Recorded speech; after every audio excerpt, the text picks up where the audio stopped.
head off. All right, fine, I'll invite him to church. Hey, Joe, you want to come to church with me? All right. Yeah, it can be, but people step out of their comfort zone to get you to where you are now. Amen. And so we deserve that with other people in our life, to step out of our comfort zone so that people can come to church and hear the life-changing message of Christ and change, get their eternity changed, get their life changed, and then they can infect somebody else and somebody else and somebody else. And before you know it, we've won New England to Christ. You have the choice of what you can do. God's not forcing himself on you. He says in Revelation 3:20, I stand at the door and knock. He's not forcing his way into your life, and he's not going to force your actions afterwards. You are saved to serve, not saved to sit. You can choose what to do. The Bible gives us instructions on how to live, but he's not forcing us how to live. You still have that choice. Guess what? That's why we have the slogan, no perfect people allowed, and amen for that, right? I love that phrase because that fits me. That's why Christians sin.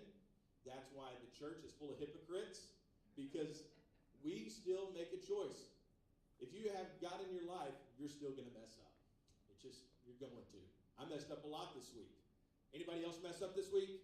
Anybody? Okay, good. So I'm not sitting in a room of perfect people, which is nice to see. Sometimes I get somebody who says, nope, I didn't mess up at all this week. I'm a perfect person. I'm the perfect Christian. Yeah, you're lying at church. Listen, in order for lives to be changed and for campuses to be launched, we've got to do something. We've got to take a personal step. And sometimes that personal step means asking God for something. That means to ask God for a new spirit. And today we're going to talk about asking God to increase our willingness to be generous in life. We've got to have a spirit of generosity. I love this. I hear this every now and then, especially around Christmas time. I've said it. You've probably said it. You know somebody who says it's better to give than to receive. Anybody ever say that around Christmas time? We love it. Oh, you know what? You don't have to give me a gift. It's better to give than to receive anyway. Here you go. And I believe we genuinely mean it. I do.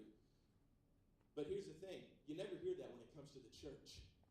It's better to give than to receive. A lot of people, and I know nobody in this room feels this way. I know nobody at our Londonderry campus is this way. But some people that I've talked to in life feel that the church is there to give to them and that we receive as we sit down and we receive. I know nobody's like that at all in here, right? Some people don't even realize it, though. You may not even articulate it that way. But let's say you know somebody.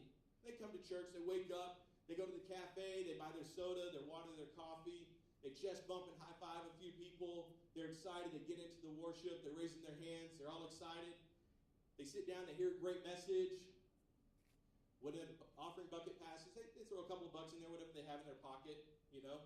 They feel, oh, okay, I did my due diligence. I did my duty. Those are people that are receiving. Those are people who, we always say, right, actions speak louder than words.